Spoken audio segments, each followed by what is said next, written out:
próprio Elon Musk estaria pensando em vender a companhia. Então, quer dizer, já mudou? Não era o Super App, agora já vai vender? Depois de uma entrevista que ele deu para um repórter da BBC, ele ainda teve a pachorra de declarar que a empresa está próxima do equilíbrio financeiro, pois ele conseguiu cair de 7.000 para apenas 1.500 funcionários.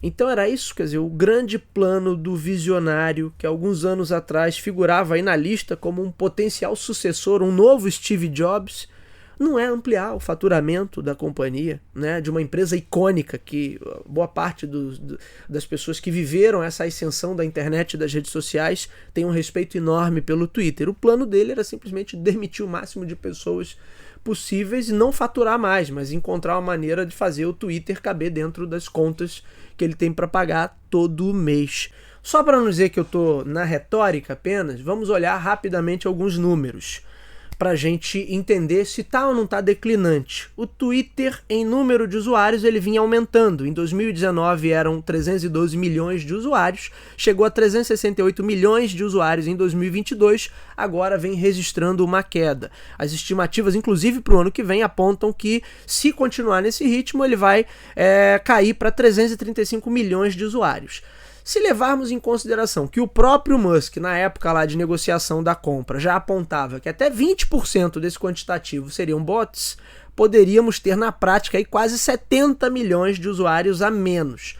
Mundialmente, a rede não aparece nem no top 10. Ela está em 15º ou 16º lugar, se não me falha a memória. Isso falando em número de usuários. Vamos falar agora sobre faturamento. O Twitter nunca teve um faturamento muito expressivo, ele nem foi lucrativo. Boa parte da história dele, ele foi uma empresa deficitária, ou quando muito ficava no 0 a 0.